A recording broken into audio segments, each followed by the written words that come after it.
마음속으로 이렇게 나의 예수님이 부활하셨습니다 이렇게 하시고, 그 다음에 옆에를 보시고 우리의 예수님이 부활하셨습니다. 같이 해볼까요? 마음속으로 한번 나의 예수님이 부활하셨습니다. 그리고 우리의 예수님이 부활하셨습니다. 부활주의를 표현하기가 어렵습니다. 성탄절에는 아기 예수라도 갖다 놓고 이렇게 하는데 부활절을 표현할 방법이 없습니다. 그래서 하는 게 뭐냐면 빈 무덤을 보여주는 겁니다. 무덤이 비어 있습니다. 근데 그것이 어떤 증거가 주는 건 아닙니다. 믿음이 있으면 아, 예수님이 부활하셔서 무덤에 계시지 않구나 이렇게 해석을 하는 겁니다. 근데 그러지 않은 사람은 그냥 빈 무덤인데 왜? 이렇게 의문을 갖습니다. 예수님이 다시 살아나신 부활절입니다. 오늘이 그날입니다. 세상 사람들은 예수님이 십자가에 죽으셨다는 사실을 받아들입니다. 그럴 수 있지. 여러 방법이 있는데 십자가에서 죽을 수도 있지. 이렇게 생각을 하고 있습니다. 그리고 안타깝게 생각합니다. 죽지 않아도 될 사람인데 안타깝구나. 그리고 또 더 나아가서 의문을 제기할 수 있습니다. 그 사람 죽지 않았을 텐데 왜 죽었어? 이렇게 하는 의문을 가질 수 있습니다. 그런 의문을 가지고 오는 것은 자연스러운 현상입니다. 그러니까 예수 믿는 분이나 세상에 계시는 예수 안 믿는 분들이나 다 예수님이 십자가에 죽으셨다는 것을 다 받아들입니다. 그러나 예수님이 죽었다가 다시 살아나셨다. 이것은 쉽게 받아들이지 못합니다. 이런 현상은 세상에서만 일어나는 일이 아닙니다. 교회를 오랫동안 다녀도 그 사실이 믿어지지 않는 사람도 있습니다. 아니, 죽은 사람이 어떻게 다시 살아나? 예수님이 어떻게 다시 살아나? 이렇게 생각하고 그냥 교회에서 그렇게 얘기하니까 그런가 보다 하고 끄떡하지만 솔직히는 혼자 있을 때는 예수님이 어떻게 살아나? 어떻게 죽은 자 가운데서 다시 살아나? 이렇게 생각하는 사람도 있을 것입니다. 그래서 오늘 우리가 할 일은 무엇이냐? 제일 먼저 해야 되는 것은 나에게 진정으로 마음을 다해서 질문해 보는 것입니다. 나는 예수님의 부활하심을 믿고 있는가? 예수님이 죽은 자 가운데서 다시 살아나셨다는 것을 스스로 믿고 있고 확신을 가지고 있는가 하는 것입니다. 그리고 그 질문에 정직하게 대답을 해야 됩니다. 다른 사람에게 대답할 필요 없습니다. 저에게 대답할 필요가 없습니다. 그런데 오늘 여러분이 설교를 들으면서 나는 예수님의 부활을 믿고 있는가? 정직하게 대답을 해야 됩니다. 아직 그런 분명한 믿음이 없는 사람이 있을 것입니다. 그런데 여전히 희망이 있습니다. 소망이 있습니다. 오늘 말씀을 들으면서 성령 하나님께서 역사하셔서 예수님이 다시 살아나셨다는 것을 믿는 은혜가 우리에게 다 있기를 소망합니다. 마음을 열어 성경을 깨닫자라는 제목으로 말씀을 드리겠습니다. 첫째, 말씀의 안경으로 부활을 보자 하는 것입니다. 오늘 말씀 가운데 보면 예수님이 부활하셔서 죽은 자 가운데 다시 살아나셔서 제자들에게 나타나셨습니다. 누가복음 24장 38절에 그것을 설명하고 있습니다. 다시 살아나신 예수님을 본 제자들의 반응을 기록하고 있습니다. 그들은 이렇게 얘기합니다. 예수님이 말씀하실 때 이런 반응을 보였습니다. 예수께서 이르시되 어찌하여 두려워하며 어찌하여 마음에 의심이 일어나느냐. 이 말씀을 보면 예수님이 찾아간 제자들의 마음 가운데 두려움이 있었습니다. 예수님이 3일 전에 십자가에 죽으셨기 때문에 두려움이 있었던 것입니다. 그 모습을 직접 목격하지는 못했지만 예수님이 어떻게 죽었다는 것을 다 귀로 들었고 알고 있었습니다. 그들은 그래서 두려움이 있었습니다. 그들은 예수님의 죽으심으로 인해서 슬퍼하고 있었습니다. 그 슬픔에서 헤어나지를 못했습니다. 그런데 그들 앞에 예수님이 나타나셨습니다. 제자들은 예수님의 죽으심으로 인해서 슬퍼하고 있었을 뿐만 아니라 또 유대 지도자들에 의해서 해당하지 않을까 해서 두려워하고 있었습니다. 그런 상황 가운데서 죽으신 예수님이 사흘 만에 예수님이 다시 그들 앞에 나타나셔서 살아계신 것을 보여주셨습니다. 그 반응이 우리가 기대하는 반응이 아니었습니다. 쉽게 믿지 않았습니다. 오히려 두려워하였습니다. 저 예수님 죽으셨는데 내가 분명히 봤는데, 내가 분명히 아는데 어떻게 살아나지? 하는 두려움이 있었습니다. 예수님이 자신이 살아나셨다는 것을 제 아들에게 보여주기 위해서 손과 발을 보여주셨습니다. 내가 그 예수다. 내가 너희의 스승이다. 라고 그렇게 말씀하신 것입니다. 그럼에도 불구하고 제 아들이 믿지 못하였습니다. 예수님은 제 아들에게 음식을 달라고 하셨습니다. 예수님이 배가 고프셔서 음식을 드신 것이 아닐 것입니다. 이제 막 만난 제자들에게 평상시 같이 음식을 달라고 하실 이유가 없었을 것입니다. 그러나 그들 앞에서 그들이 내어준 구운 생선을 받으시고 드셨습니다. 이렇게 예수님이 보여주심에도 불구하고 여전히 제자들은 믿지 못하여서 두려워하였습니다. 놀라면서 믿지 못하였습니다. 이 장면을 보면서 우리는 흔히 이런 말을 하지 않습니까? 예수님, 제게 한 번만 보여주십시오. 제가 믿겠습니다. 라고 그런 말들을 쉽게 하는데 신앙에 큰 도움이 되지 않는 말이었다는 것을 알 수 있습니다. 제자들은 부활하신 예수님이 서 계시는데도 불구하고 여전히 믿지 못하였습니다. 그렇기 때문에 그렇습니다. 그렇다면 우리는 어떻게 해야 합니까? 예수님께서 제자들에게 하셨던 방법을 따라서 해야 합니다. 예수님은 여전히 믿지 못하는 제자들에게 이미 말씀하셨던 말씀을 다시 생각나게 하셨습니다. 예수님은 제자들과 함께 계실 때에 모세의 율법과 선지자의 글과 시편에 기록된, 다시 말해서 성경을 가지고 자신에 관해서 말하였던 모든 것이 이루어졌다라고 그렇게 가르치셨습니다. 이루어질 것이다 라고 가르치셨습니다. 그 말씀이 다시 생각나도록 깨닫도록 그렇게 하심으로 자신이 죽으시고 또 부활하신 것이 이상한 일이 아니라고 그렇게 알게 하였습니다. 예수님의 말씀을 보면 성경을 깨닫는 것이 예수님의 부활을 믿는 바른 길이라는 것입니다. 쉬운 길이라는 것입니다. 부활을 믿는 가장 분명한 방법은 성경을 바르게 깨닫는 것입니다. 그런데 예수님은 제자들에게 성경을 깨닫게 하시면서 그 앞에 한 가지를 더했습니다. 그들의 마음을 열어. 예수님이 그들의 마음을 열으셨습니다. 그리고 성경을 깨닫게 하셨습니다. 성경을 깨닫게 하기 위해서 마음을 여는 행동을 하셨습니다. 어떻게 하셨습니까? 그들의 마음을 열기 위해서 굳이 손과 발을 보이심으로 내가 그 예수다라고 하는 것을 보여주셨습니다. 굳이 그들에게 음식을 청하셔서 그 구운 생선을 먹으셨습니다. 구운 생선을 드셨을 때 그 장면을 이렇게 보면서 그 예수님이시구나. 우리의 말씀하신 예수님. 그렇게 마음을 열고 예수님께 임하도록 그렇게 하였습니다. 마음을 열어 성경을 깨닫게 하기 위한 노력이었습니다. 성경은 엠마오로 내려가는 두 제자에 대해서 설명하고 있습니다. 그들은 예수님의 제자들이었습니다. 예수님이 죽으셨다는 사실을 알고 낙심 가운데 엠마오로 향하였습니다. 그들의 말을 보면 안식일에 예루살렘에 그대로 있었던 것을 볼 수 있습니다. 그리고 안식 후 첫날에 길을 떠났던 것이 분명합니다. 길에서 예수님을 만나서 이야기를 하는 것을 들어보면 그들은 무덤이 비어있다는 것을 이야기로 들었습니다. 그리고 또 다른 제자들에게서 다른 제자들이 그 무덤이 비어있다는 것을 확인하였다는 것도 들었습니다. 그러나 그들은 무덤이 비어있음에도 불구하고 예수님이 다시 살아나실 것이다, 예수님이 살아나시겠다고 그렇게 말씀하셨음에도 불구하고 그 말씀을 깨닫지 못하고 기억하지 못하고 낭망하는 가운데, 낙심한 가운데 엠마오로 내려가고 있는 길이었습니다.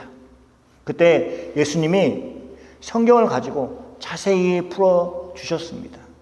예수님이 내가 죽었다가 다시 살아난 그다 라고 그렇게 말씀을 하신 것이 아닌데도 불구하고 그들이 나중에 자신들의 마음이 뜨거워지지 않았냐고 그렇게 서로 물었습니다.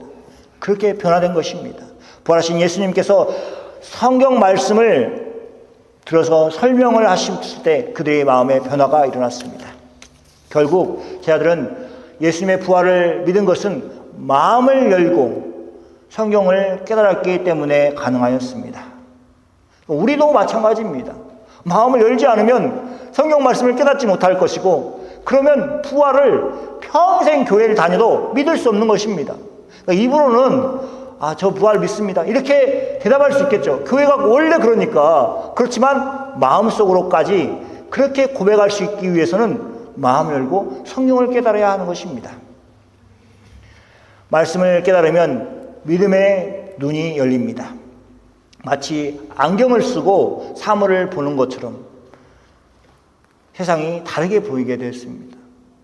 옆에 있는 사람이 하는 행동에 대해서 다르게 해석할 수 있는 것입니다. 그런 힘이 있습니다. 뭐 굳이 그래? 그렇게 사는 게 하나님께서 원하시는 삶입니다. 믿음의 눈으로 보는 것이, 그것이 정상적인 것이라는 것입니다. 성경을 깨닫기 전과 후가 시각이 전혀 달라질 수밖에 없는 것입니다.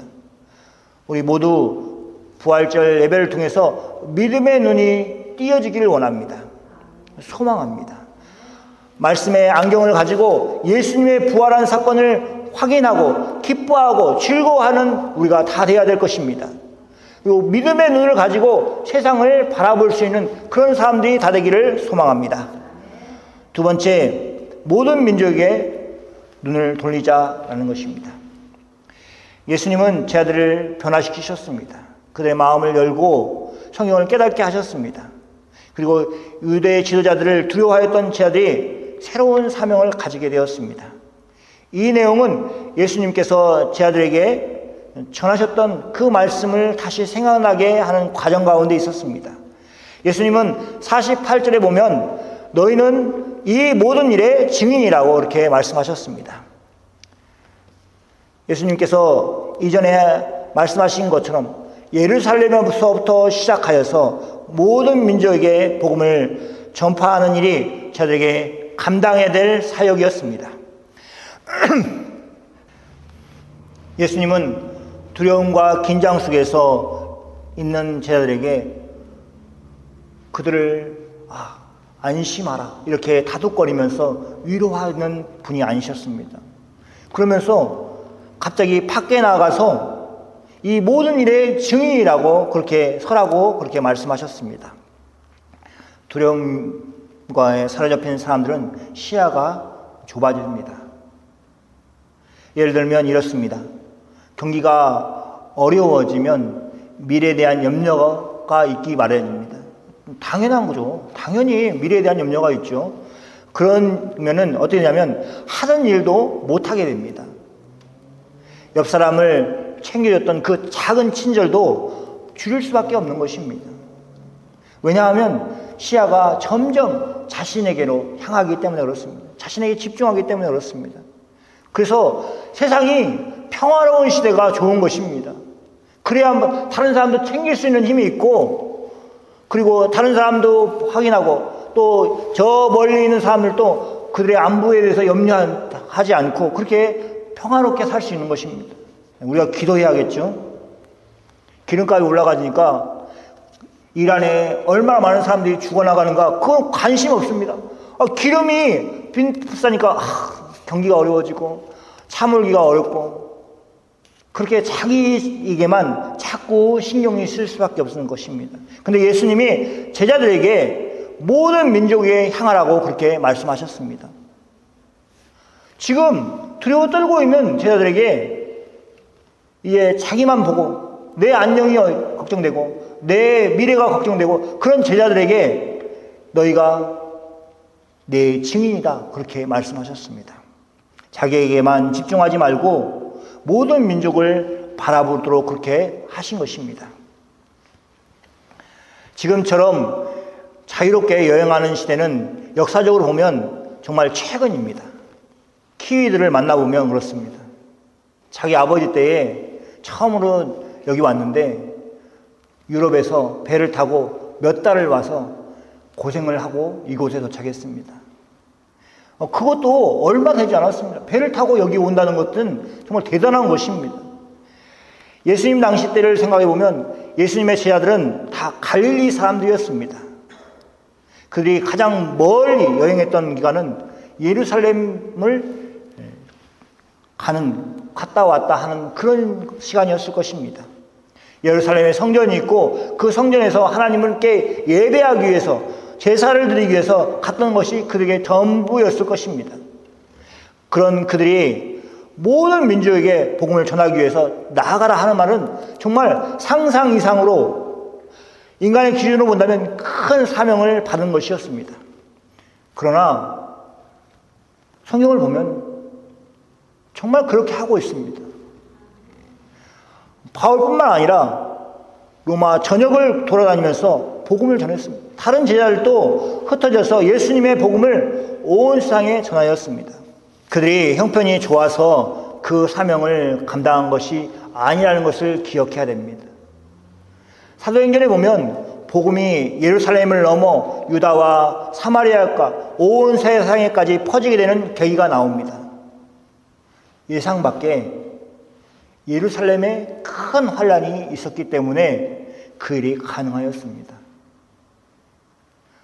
정말 대단한 거 아닙니까?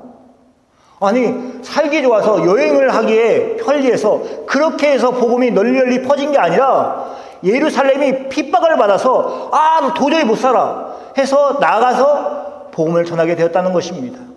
사도들 외에는 많은 성도들이 뿔뿔이 흩어지는 그런 사건이 일어났습니다. 그들은 도망자의 신세가 되어 각지에 흩어졌습니다.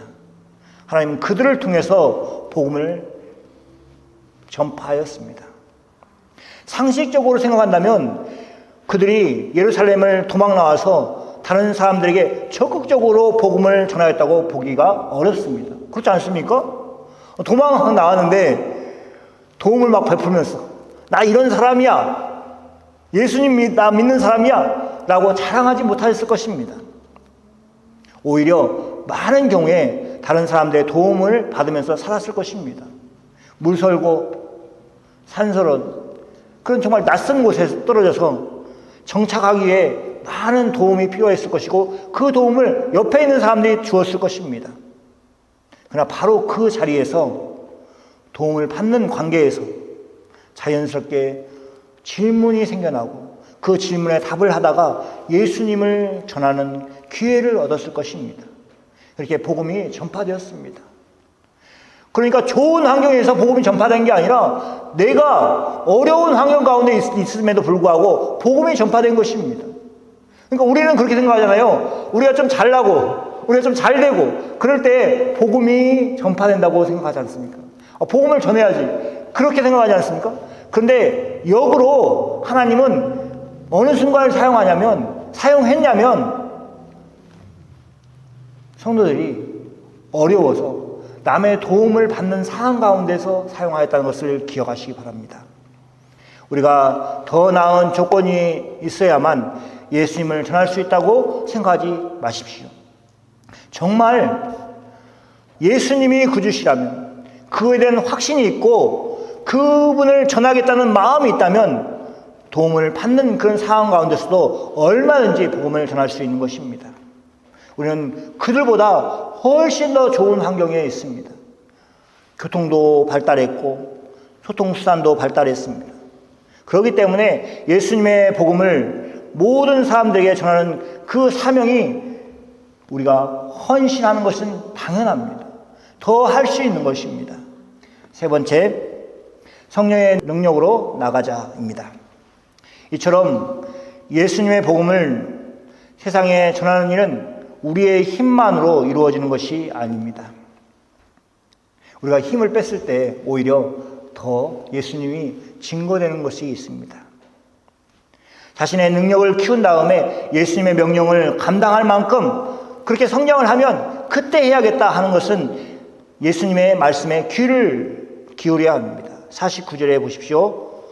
볼지어다 내가 내 아버지께 약속한 것을 너에게 보내리니 너희는 위로부터 능력으로 입히실 때까지 이 성에 머물라 하시니라. 예수님은 제자들에게 예루살렘 성에 더 머물라고 하셨습니다. 모든 민족에게 복음을 전하라. 그렇게 증인이 되어라 라고 명령하신 후에 오히려 예루살렘에 머물러라고 그렇게 하신 이유가 무엇입니까? 그것은 제자들이 자기의 힘이나 자기의 열심만으로 복음을 전하려고 하지 말라는 것입니다. 전할 수 없다는 것을 말씀하고 있는 것입니다. 사도행전은 흔히 성령행전이라고 그렇게 불립니다. 사도들은 온 세상에 나아가서 복음을 전하였다는 것을 기록한 것이 바로 사도행전입니다. 그 내용을 본다면 성령께서 사도들과 함께 하셨다는 것을 우리가 확인할 수 있고, 그래서 성령행전이라고 그렇게 불리는구나 라고 그렇게 볼 수 있습니다. 여기서 위로부터 능력이 입혀질 때까지 라고 하는 말씀은 하나님께서 약속하신 성령이 임하실 때까지, 제자들이 그 능력을 받을 때까지 예루살렘을 떠나지 말고 머물러 있으라는 그런 의미입니다. 예수님이 부활하셨음에도 불구하고 제자들은 여전히 연약하고 두려움 가운데 있었습니다. 예수님은 그들이 하나님의 약속을 기다리라고 하셨습니다. 그들을 그냥 자기의 힘을 더 키워서, 그래서 증인에 대해서 그렇게 일하라고 하시지 않으시고 하나님께서 거저주시는 위로부터 오는 능력을 입을 때까지 기다리라고 그렇게 얘기하셨습니다. 저들은 그 말씀에 순종하였습니다. 우리가 아는 것처럼 오순절 성령에 임하셨습니다. 다락방에 모였던 많은 사람들이 기도하다가 성령을 받았습니다. 성령을 받은 제자들은 이전과 전혀 다른 모습이 되었습니다. 그들은 담대하게 복음을 전하기 시작하였습니다. 그들의 말을 듣고 그들의 지혜에 대해서 깜짝 놀랐습니다. 사도행전은 우리에게 베드로와 바울을 보여주고 있습니다. 베드로는 예수님을 부인한 사람입니다. 모른다고 부인하였습니다. 그는 두려움 속에서 요정의 한마디 때문에 흔들렸습니다. 그래서 예수님을 부인한다고 그렇게 부인하였습니다. 예수님을 잘 모른다고 부인하였습니다. 평소 같으면 여자도 아니고, 그 당시 때를 보면 여자가 좀 더 남자보다 더 낮으니까 여종이지 않습니까? 근데 그 말 한마디에 흔들려서 알고 있는 예수님을 모른다고 그렇게 대답할 수 있는 그런 배짱이 없는, 배짱이 다 사라진 베드로가 되어버렸습니다. 예수님이 놓인 환경이 너무 자기가 봤을 때 벗어날 수가 없어서, 그래서 예수님의 불행이 자신의 불행이 되어버렸습니다. 그리고 나중에 예수님의 말씀을 생각하고 예수님이 미리 그가 부인할 것을, 3번 부인할 것을 말씀하신 것을 기억하고 밖에 나가 통곡을 하였던 사람입니다. 그런 베드로가, 그런 연약한 베드로가 오순절날 성령의 역사가 있고 나서 성령을 경험하고 예루살렘에 모인 모든 사람들 앞에서 담대하게 예수님이 그리스도라고 선포하였습니다. 당신들이 죽인 예수님이 바로 그리스도다, 이렇게 말하였습니다. 성령과 함께하는 베드로는 이전의 베드로가 다른 사람이 되었습니다. 우리도 그와 같이 변화되어야 합니다. 우리는 쉽게 교회가 예수님을 전한다고 그렇게 말합니다. 그러나 성경은 성령과 함께 교회가 예수님을 증거한다는 것을 보여주고 있습니다. 사도 바울은 우리에게 질그릇 같다고 그렇게 우리 자체를 설명하고 있습니다. 질그릇이 되어서 그 안에 보호하신 예수님을 담고 있는 그런 상태라고 우리를 설명하고 있습니다. 사람들이 놀라는 것은 질그릇 때문에 놀라는 것이 아닙니다. 질그릇 자체가 아니라 그 안에 담겨있는 보화 때문에 보화를 보고 놀라는 것입니다.